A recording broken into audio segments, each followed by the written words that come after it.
What's going on, everybody? Welcome back to NinerCast. I'm Chris. You're the faithful. I'm one of you too.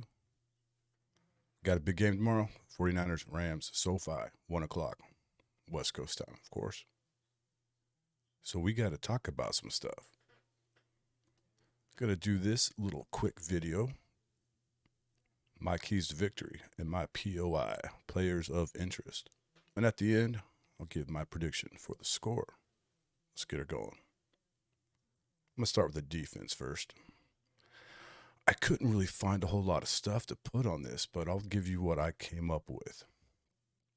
Now, I got it for starters. I got pressure, Stafford. Now, that might seem obvious. I mean, you want to put pressure on every quarterback every week.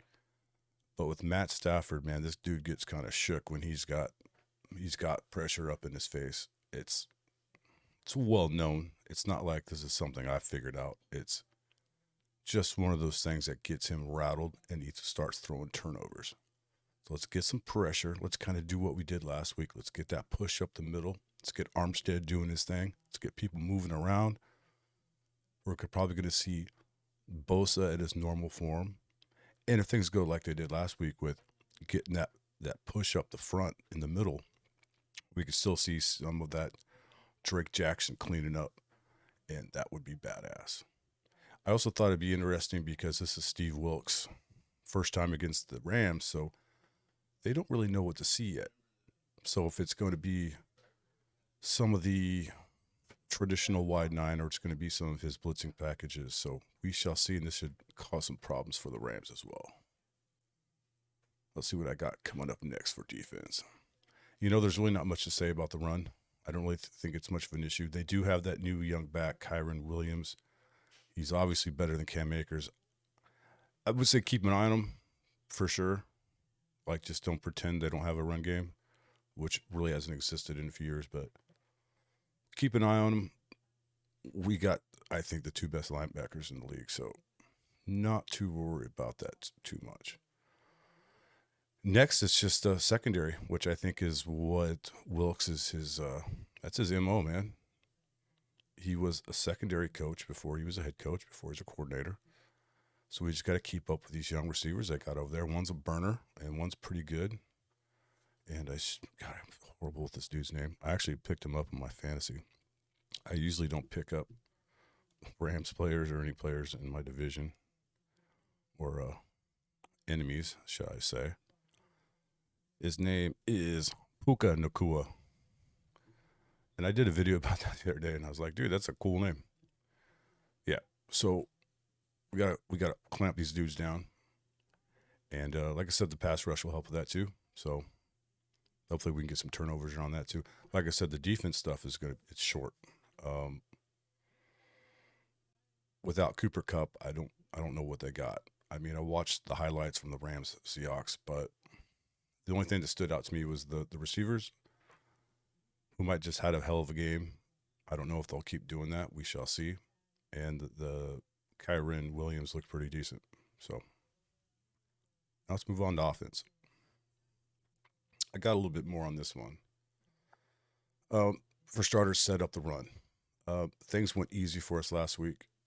I mean, McCaffrey at points was just running for 10 yards a carry, it seemed like every time. Uh, we got to get that going, stick with it. And I got here. Try running to the right this week. LOL. These are my notes. Yeah, we should probably try to run to the right a little bit, obviously. It'd be nice to at least throw some people off a little bit, run to the other side of the field. Uh, yeah, let's give it a shot. You know, 5 runs, 8, mix it up, see how it works. Next up, I got take what the defense gives us. Don't get cute. And I think this is also similar to last week. Kind of let Brock carve him up. He did such a good job last week, hitting the first and second windows on his reads, and he just wasn't really forcing anything. And I think that's part of the thing that's he's evolved from a little bit last year, which I think he'll continue to get better at. So take what the defense gives you. Don't force anything. All right. Next up, this one should just be every week. it's almost like putting pressure on the quarterback for defense. Don't turn the ball over. As a football player, as someone who used to play football, should I say, and I pretty. This is just universal. This is just something you know you learn it in high school and Pop Warner at a young age. You do turnover drills and fumble drills. It's beaten in your head, and even these dudes who get to college and go to the pros, it's still an issue. It's still stuff you have to work on because it can change the momentum in a game in a heartbeat. So don't turn the ball over. Brock needs to hold on to it if he gets hit. He needs to secure it better. And yeah, let's hold on to that ball. Next up, Purdy, be like last week, be efficient. Well, that kind of goes to what I said earlier about forcing anything, but nonetheless, he needs to kind of just play his game like he did last week. Just play within himself, take what the defense gives you, and continue to be that efficient. Hit the guys. I'm not saying don't take a shot if it's not there. For sure, definitely do that. But don't force anything. Be efficient. Let the game come to you. Next up, rest CMC if we get a big lead. Use other running backs. Absolutely. I think we should do that even if we don't got a big lead. I think we should start getting some of these running backs in a little earlier. Let them get a little bit of a rhythm. It's a long season. I'd like to see some more Mitchell. I'd like to see some more Mason. So let these guys get in a little bit earlier. Don't just make these guys be closers. If you get a big lead, sure, man, pull CMC out completely and let those guys mop up. But let's get those other guys in earlier in the game. That's my keys to victory. Now, my players of interest, I want to see how Brandon Ayuk does again. If that was, I think Kyle said this wasn't like a planned thing. He didn't scheme that. That's just what Brock saw, right? 8 targets, 8 catches. I want to see if that continues.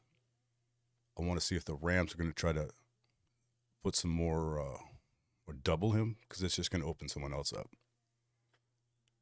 Other player of interest, George Kittle. I want to see if he's healthy because there's a part of me that thinks last week he was probably just taking some of the, Kyle was probably not using him 100%. He was just kind of coming in, coming out, ease him in. So we'll see if he can make a big impact this week now that he's a bit more healthier. Next one, let's go on defense. I want to see Bosa be Bosa. Yeah, Bosa's gotta do some shit. So, like to see that, and I'd like to see Drake Jackson continue what he's doing. And we all know the linebackers are going to do what they got to do. And my last player of interest, I need to see some Debo, man. Yeah, we need to see some Debo. And I'm not just talking about catching the ball. I want to see him on those jet sweeps. I want to see that ball in his hands. I want to see it. It's time. I know it's week 2, but I'm not trying to be impatient here, but that's what I'm looking forward to. And that's where I'm at. And I'm going to stick to it.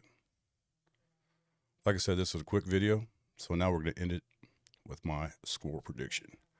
I got 49ers 35, Rams 10. Purdy's going to have 3 touchdowns, and we're going to have 2 rushing. I'm not going to say it's just CMC, but that's where I got it. 35-10, 49ers. Bank it. I'll catch you guys after the game tomorrow. Y'all have a great one, and enjoy the day.